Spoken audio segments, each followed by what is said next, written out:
Selamat malam pemirsa. Main kucing-kucingan pembahasan rancangan undang-undang seolah-olah menjangkiti Dewan Perwakilan Rakyat. Tercatat sederet undang-undang dihasilkan dengan pola tergesa-gesa dan cenderung mengabaikan keterlibatan publik. Fenomena ini pun kian menjadi sorotan berbagai pihak. Inilah yang akan kami sajikan dalam editorial malam hari ini. Sudahi kucing-kucingan bahas undang-undang. Bersama saya Valentinus Reza.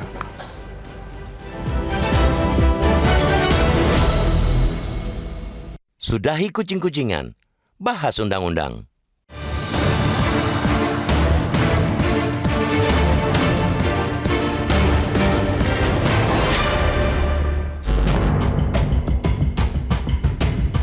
Dalam kehidupan berbangsa dan bernegara yang baik, setiap kebijakan yang diambil pemerintah hendaknya melibatkan partisipasi publik. Mengapa demikian? Sebab masyarakatlah stakeholder sesungguhnya. Pemerintah hanyalah pengemban amanah. Lagi pula, semakin banyak partisipasi publik, kebijakan yang dibuat akan semakin baik. Namun, anehnya di negeri ini, masyarakat kerap kali diabaikan untuk mengetahui kebijakan yang akan dibuat pemerintah. Dalam hal pembentukan atau revisi undang-undang misalnya, kerap terjadi proses dilakukan secara tergesa-gesa, bahkan tanpa melibatkan masyarakat, entah karena mengejar tenggat atau memang disengaja karena ada sesuatu yang ingin disembunyikan. Fenomena itu kini makin sering dilakukan para anggota dewan. Contoh terkini adalah pembahasan revisi Undang-Undang Mahkamah Konstitusi atau MK yang bahkan dibahas di saat masa reses. Dulu, hal serupa juga terjadi saat pembahasan revisi Undang-Undang KPK, Undang-Undang Ciptaker, dan Undang-Undang IKN. Terlepas ada atau tidaknya agenda politik pemerintah di balik semua itu, satu hal yang harus ditegaskan dan diingatkan kepada anggota dewan yang terhormat ialah buanglah jauh-jauh kebiasaan buruk itu. Tabiat main sembunyi dan kucing-kucingan yang dilakukan dalam pembahasan undang-undang jelas melukai hati masyarakat. Ini kebiasaan buruk dalam sistem demokrasi modern yang mengagungkan asas keterbukaan. Produk legislasi yang dihasilkan pun akhirnya banyak yang cacat dan tidak sejalan dengan kepentingan masyarakat. Padahal, sejatinya setiap undang-undang atau aturan dibuat demi kemaslahatan kehidupan bersama, bukan semata untuk kepentingan sekelompok orang atau elit. Jangan hanya saat pemilu suara rakyat dibutuhkan, giliran membahas kebijakan dan aturan, justru aspirasi dan partisipasi mereka diabaikan. Ingat, ini negara demokrasi, bukan autokrasi. Kekuasaan ada di tangan rakyat, bukan absolut diperlakukan sesukanya oleh penguasa.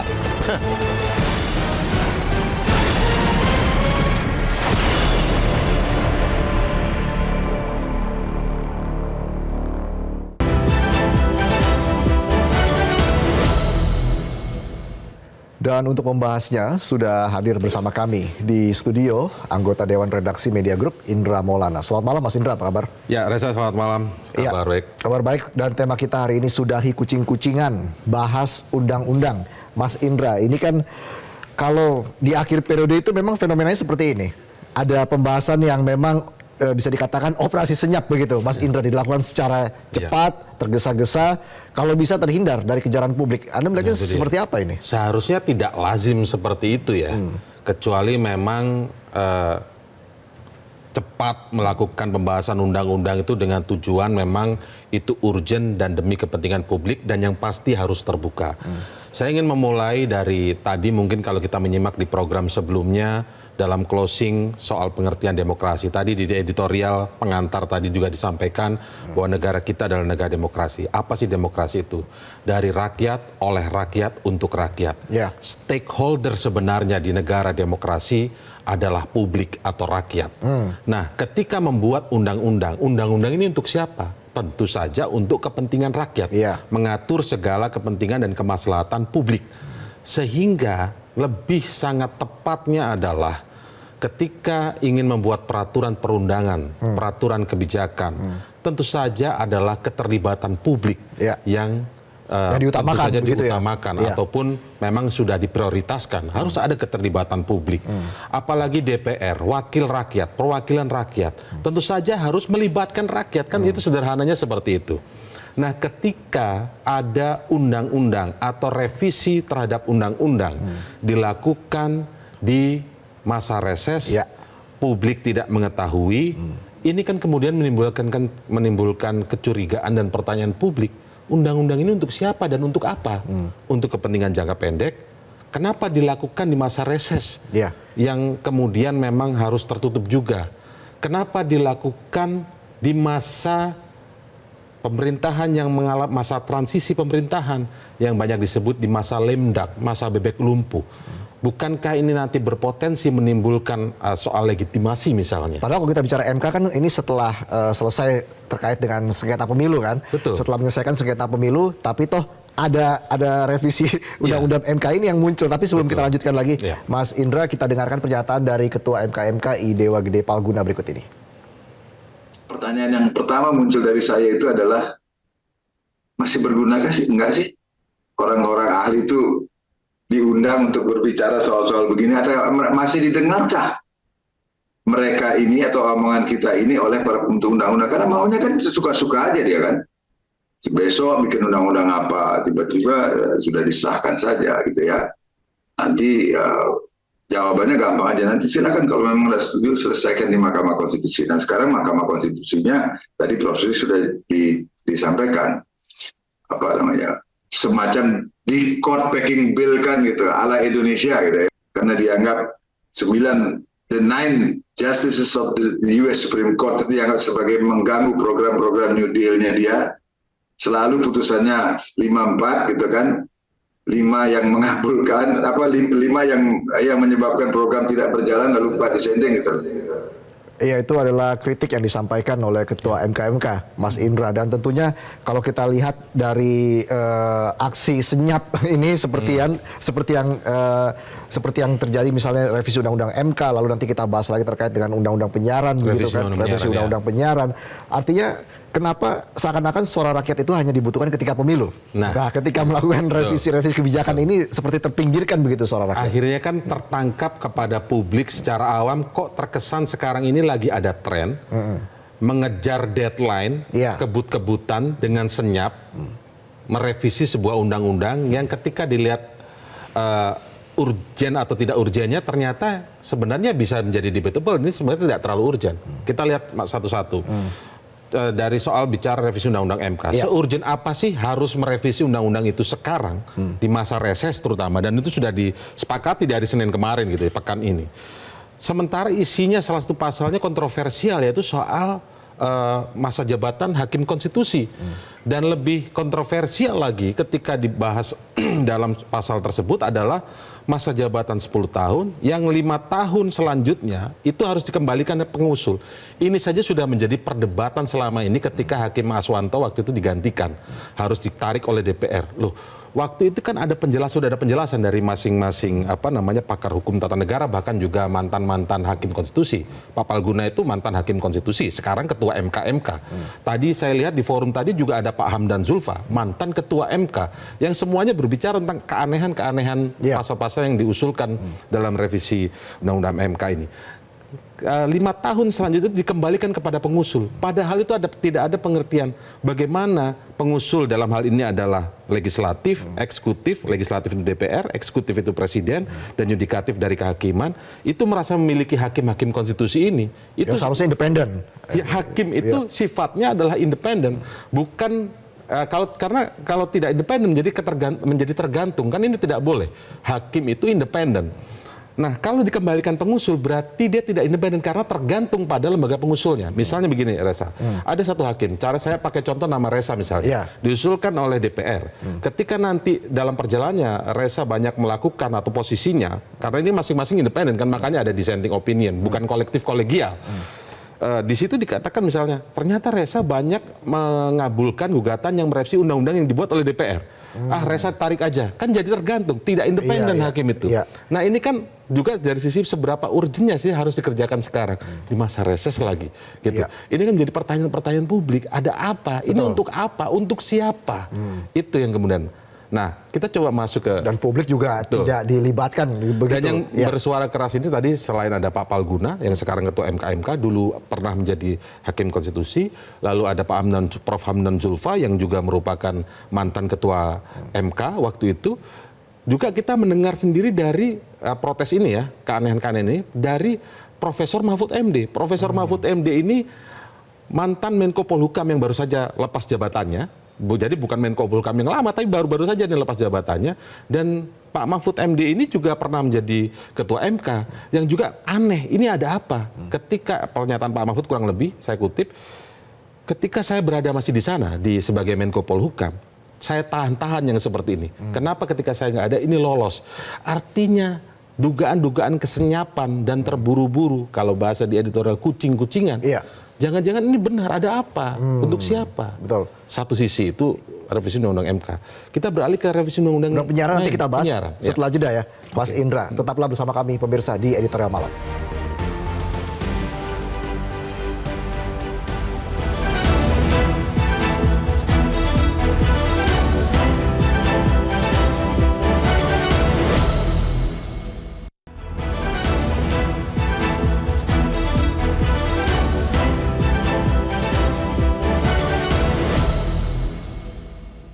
Meminta masukan, melibatkan gitu ya, dan yang ketiga kalau tidak diakomodasi masukannya diberi penjelasan. Nah ini tiga-tiganya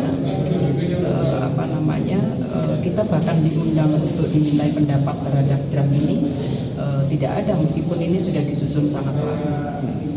Nah, pantaslah kemudian komunitas pers, saya kira ini bukan kepentingan komunitas pers saja ya, apakah itu wartawan atau perusahaan pers, tapi ini adalah Baik, pemirsa, itulah tadi pernyataan dari Ketua Dewan Pers, Mas Indra, ketika Dewan Pers dan konstituen ini tidak dilibatkan dalam proses penyusunan RUU penyiaran.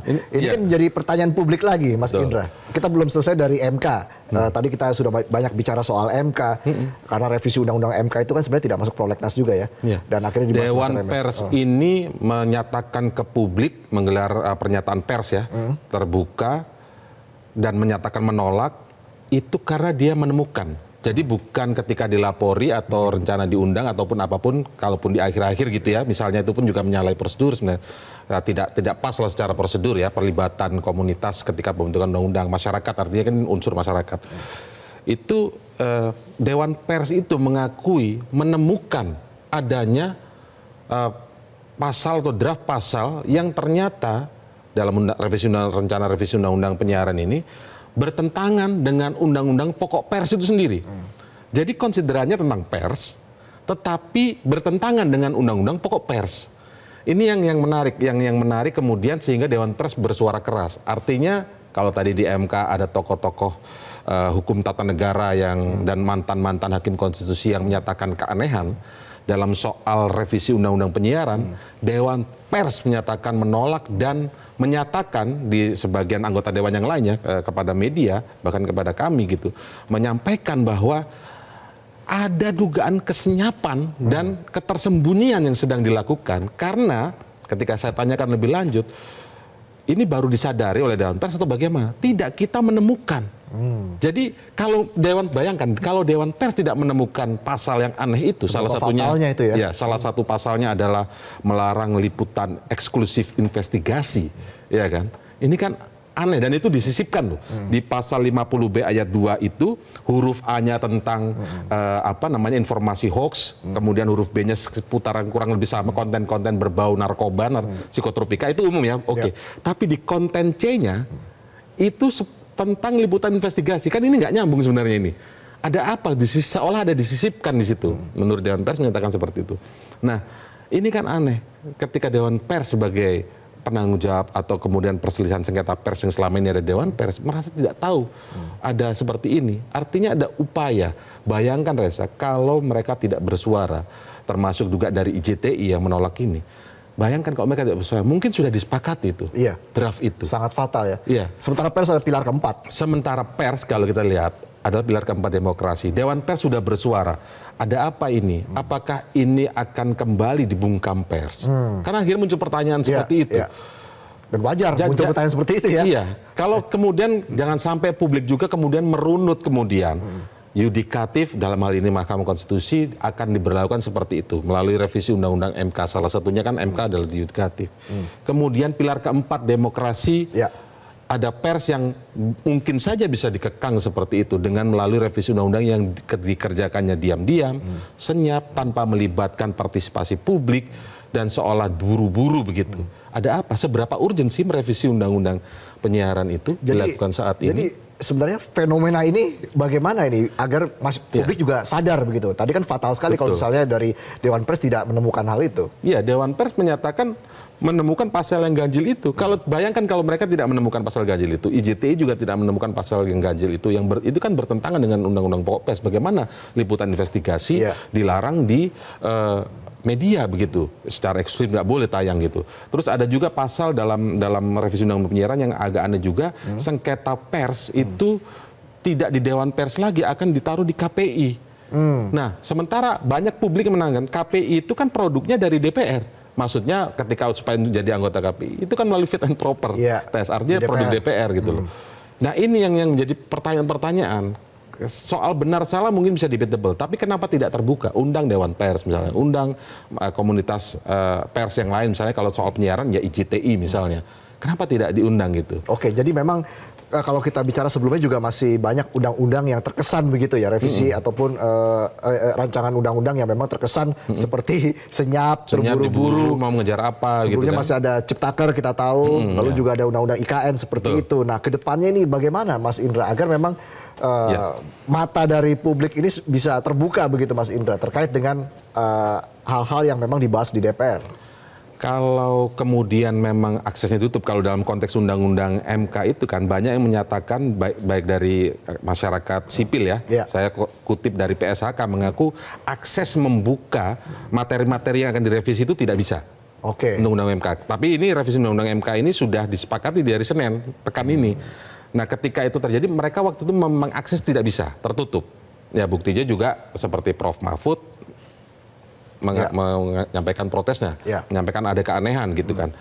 Nah, kita harus, kalau memang sudah tutup, publik nggak bisa terbuka lagi. Bagaimana mengetahuinya memang? Nah, karena keterbukaan itu kan dari misalnya websitenya bisa dibuka, kemudian mungkin terekspos ke publik, dan tidak terburu-buru gitu loh. Dan yang lebih menarik lagi, ada pernyataan, terutama saya itu revisi Undang-Undang MK, selama ini tidak masuk prolegnas loh. Kok bisa tiba-tiba buru-buru, ada apa ini? Dan di masa reses. Cepat sekali di masa reses gitu. Sekali lagi memang pertanyaannya simpel, ada apa sih? Mau mengejar untuk apa? Untuk kepentingan siapa? Dan untuk apa gitu. Dan bagaimana pendapat dari masyarakat terkait dengan hal ini kita akan lihat dalam pollingnya sesaat lagi. Usai jeda, tetaplah di Editorial Malam.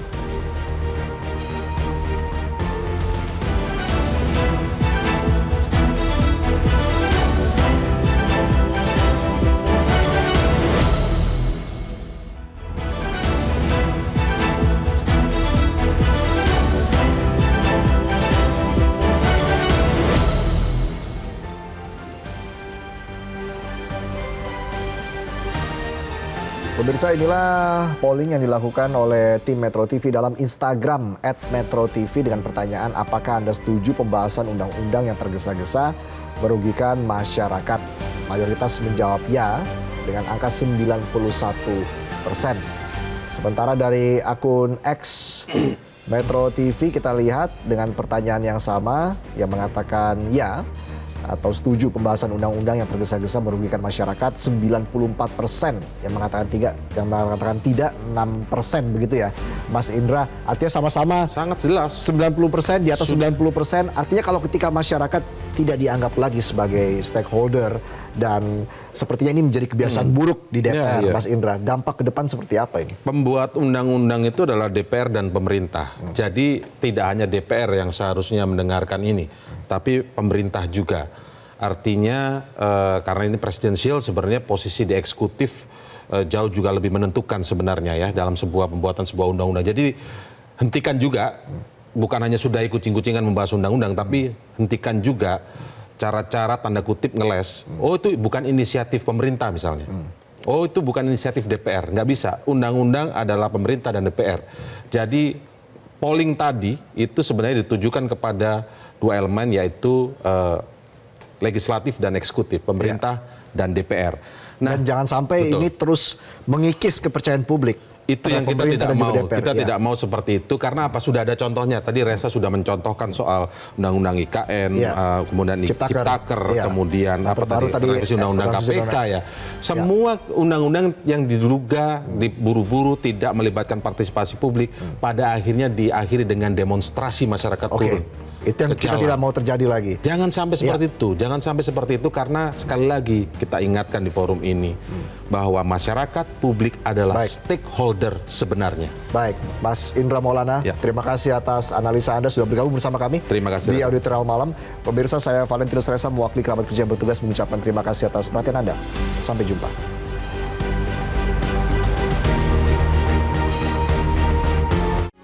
Metro TV,